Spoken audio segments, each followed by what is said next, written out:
listening to the Holy Bible 1-Year Challenge with Master Storyteller Michael Wood, featuring the easy-to-read version and used by permission from Bible League International. Enjoy the show! Hello everyone, welcome to day 166, and we'll be finishing the book of 2 Samuel. And as we see the final days of King David, we hear about more heroes.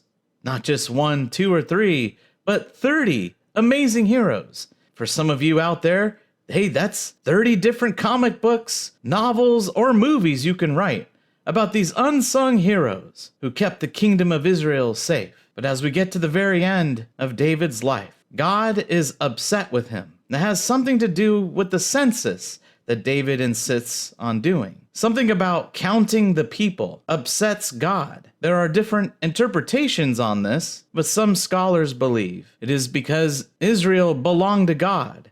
And so counting the people was almost a sign of distrust, or worse than that, taking ownership of the people and forgetting that God is in control. And in the book of Acts, we see Peter and a sick woman named Tabitha. Just how far can Peter's powers go? Can he actually raise the dead? Can he prevent someone from dying? And then later on, we'll meet a Roman named Cornelius.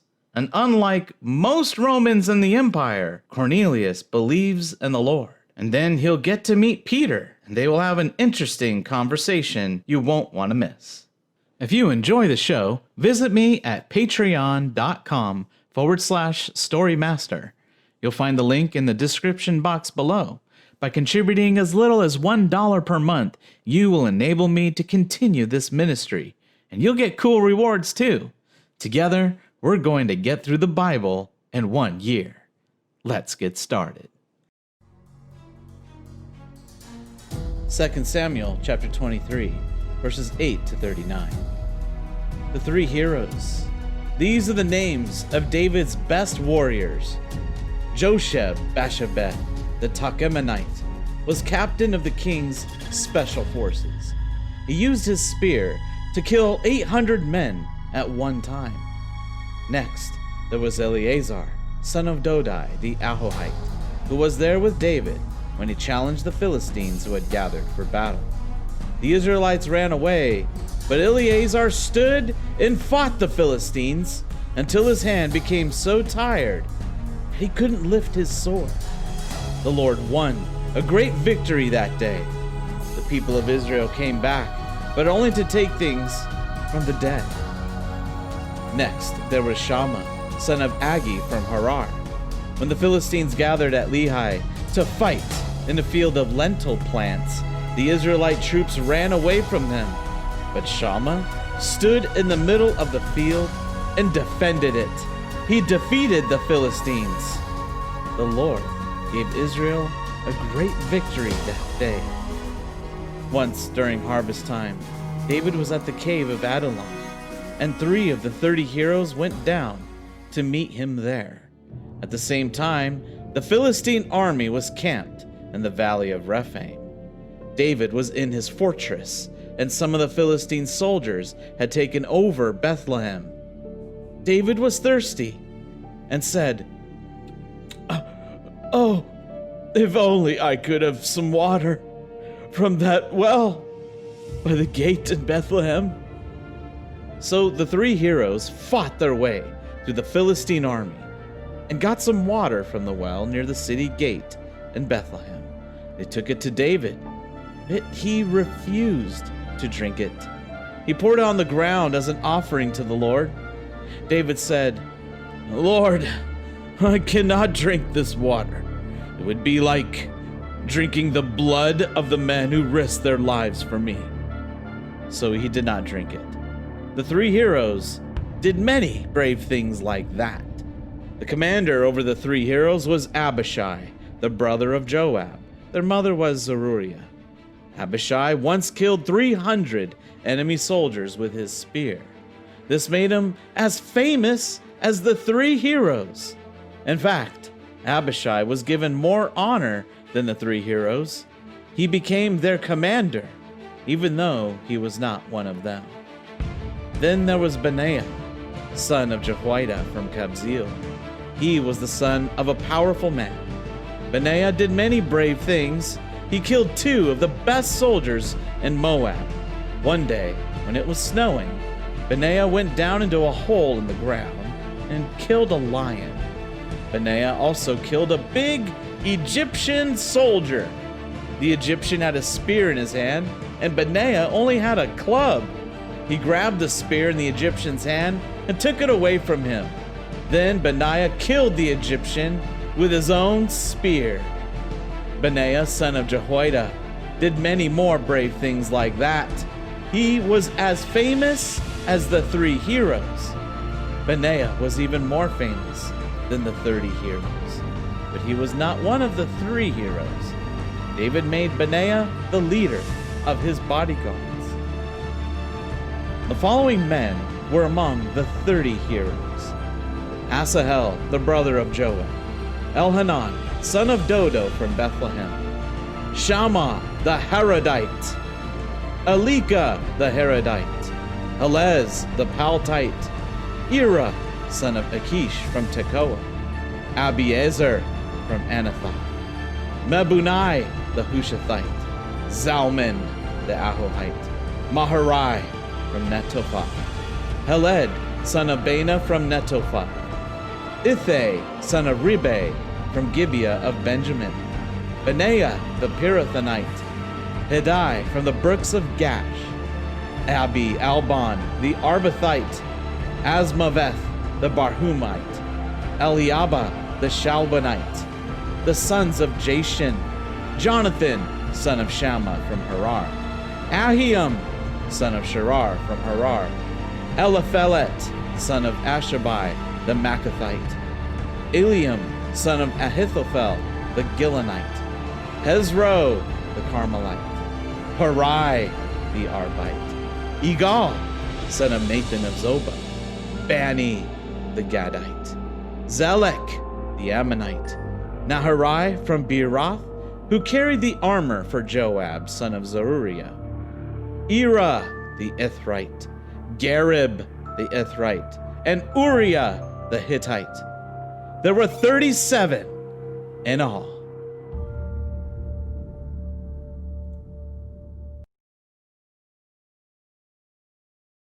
Second Samuel chapter 24.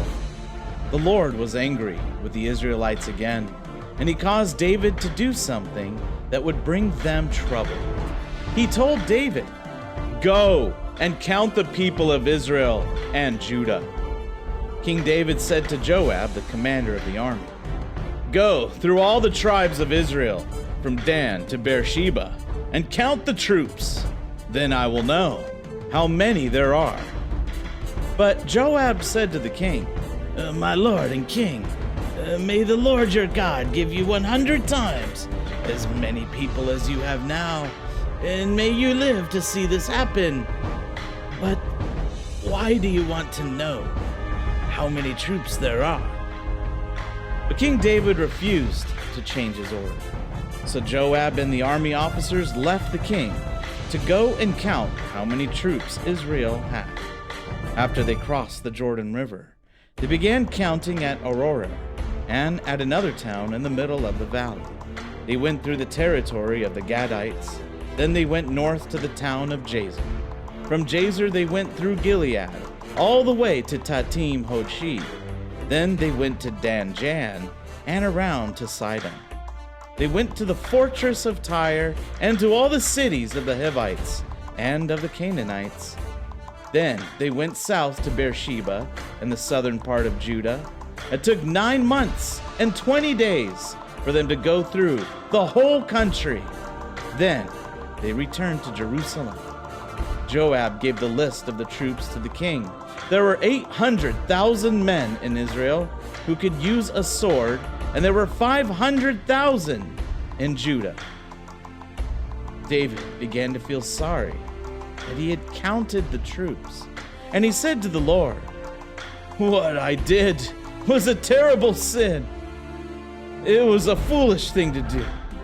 But now, Lord, I beg you to forgive me, your servant." When David got up in the morning, the Lord gave this message to Gad, David's seer. Go and tell David that this is what the Lord says. There are 3 ways you can be punished. Choose the one you want. So Gad went to David and said to him, "Choose the punishment you want. Do you want 7 years without enough food to feed your people? Do you want to be chased by your enemies for 3 months? Or do you want 3 days of a terrible disease spreading through your land? Think about it and decide which one you want. I must give your answer to the one who sent me." David said to Gad, "This is very troubling. It's impossible for me to choose. So let the Lord decide how to punish us, because he is very merciful. Just don't let my enemies decide what will happen to me." So the Lord sent a terrible disease that spread all over Israel. It began in the morning and continued until the chosen time to stop. From Dan to Beersheba, 70,000 people died. The angel raised his arm over Jerusalem and was ready to destroy it. But the Lord felt very sorry about the bad things that had happened. He said to the angel who was destroying the people, "That's enough. Put down your arm." When the Lord said this, his angel was by the threshing floor of Araunah the Jebusite. When he saw the angel who was killing the people, David spoke to the Lord. He said, "I am the one who sinned. I did wrong. These people who obeyed me like sheep have done nothing wrong. Please, let me and my family be the ones you punish." That day, Gad came to David and said, "Go and build an altar to honor the Lord on the threshing floor of Araunah the Jebusite." When David heard these instructions from Gad, he went to do what the Lord had commanded. When Araunah saw King David and his men coming towards him, he went out and bowed with his face to the ground in front of the king.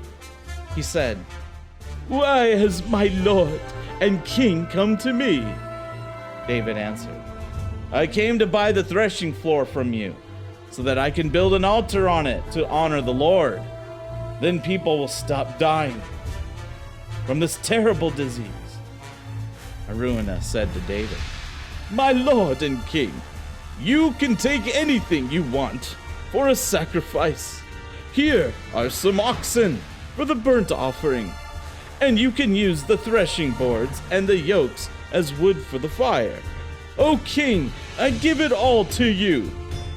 Araunah also said to the king, "May the Lord your God be pleased with you."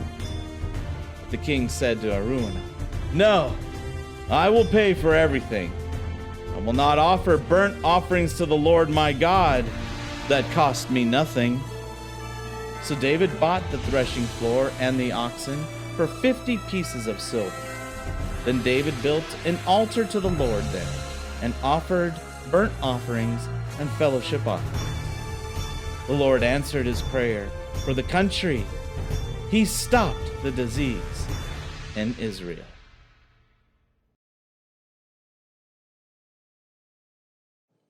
Acts chapter 9, verses 32 to 43. Peter in Lydda and Joppa. Peter was traveling through all the areas around Jerusalem, and he stopped to visit the believers who lived in Lydda. There he met a man named Aeneas, who was paralyzed and had not been able to get out of bed for the past 8 years. Peter said to him, "Aeneas, Jesus Christ heals you. Get up and make your bed." He stood up immediately. All the people living in Lydda and on the plain of Sharon saw him, and they decided to follow the Lord. In the city of Joppa, there was a follower of Jesus named Tabitha.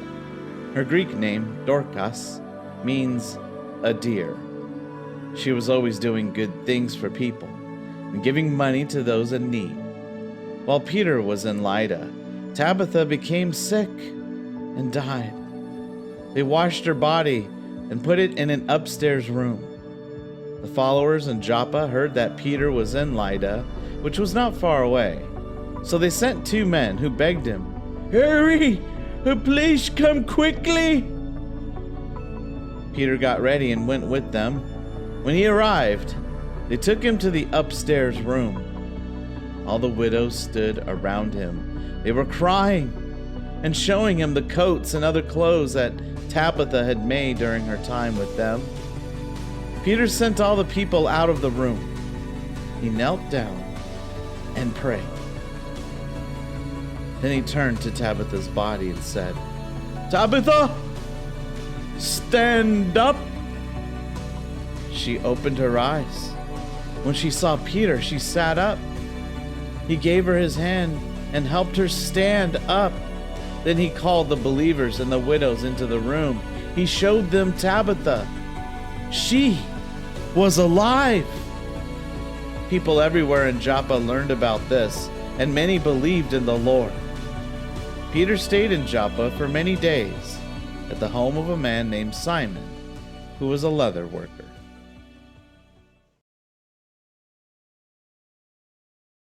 Acts chapter 10, verses 1 through 23. Peter and Cornelius. In the city of Caesarea, there was a man named Cornelius, a Roman army officer, and a group of soldiers called the Italian Unit. He was a religious man. He and all the others who lived in his house were worshipers of the true God. He gave much of his money to help the poor among the Jewish people, and always prayed to God. One afternoon, about 3 o'clock, Cornelius had a vision. He clearly saw an angel from God coming to him and saying, "Cornelius!" Staring at the angel in fear, Cornelius said, "What do you want, sir?" The angel said to him, "God has heard your prayers and has seen your gifts to the poor. He remembers you and all you have done. Send some men now to the city of Joppa to get a man named Simon, who is also called Peter. He is staying with someone also named Simon, a leather worker who has a house beside the sea." The angel who spoke to Cornelius left. Then Cornelius called 2 of his servants and a soldier. The soldier was a religious man, one of his close helpers. Cornelius explained everything to these 3 men and sent them to Joppa. The next day, about noon, as they were coming near Joppa, Peter was going up to the roof to pray. He was hungry and wanted to eat, but while the food was being prepared, he had a vision.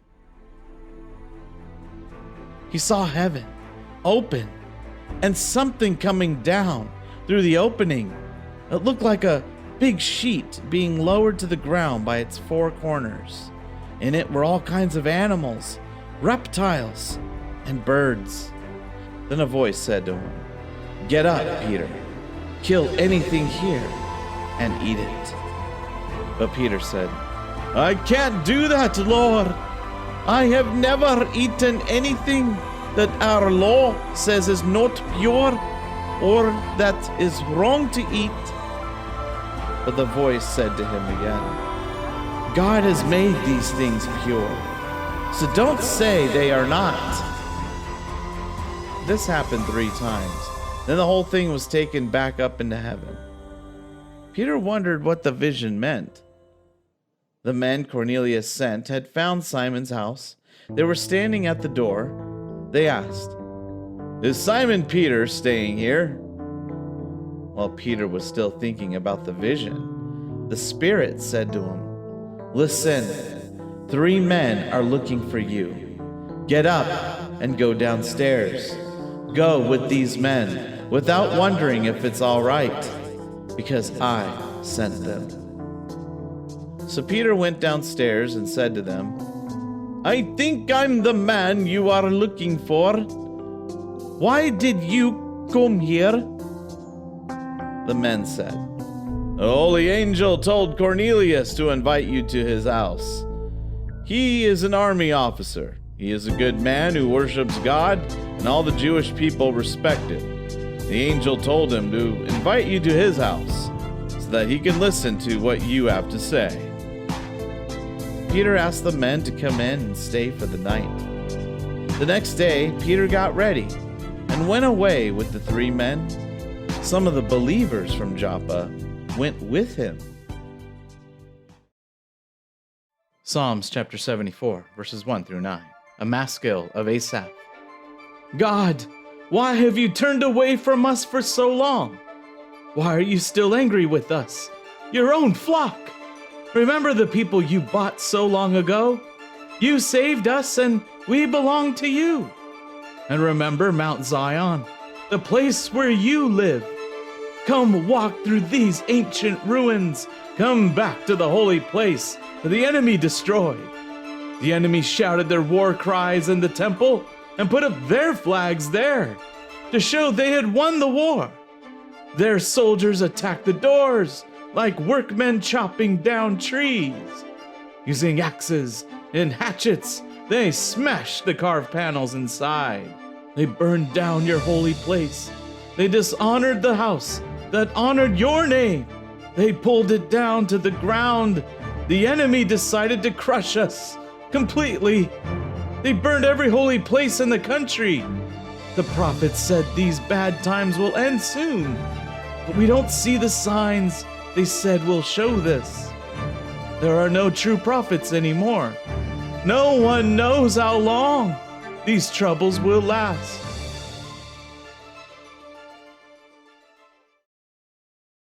Thank you, everyone. That was day 166. Join us for day 167.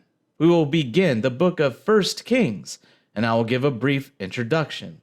And in the book of Acts, Peter speaks in the house of Cornelius and preaches that God accepts all people, both the Jews and non-Jews, called the Gentiles. And then Peter returns to Jerusalem, and Peter reports what a voice from heaven told him personally. And he says something that makes the Jewish believers stop arguing, and they begin to praise God. We hope you enjoyed today's verses. Be sure to leave us a positive review and to share this podcast with your friends and family.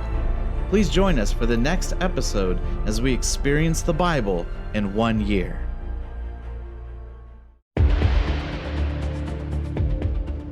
Did you know we offer online courses in creative writing, literature, and web design? Visit us at storymaster.online to learn more.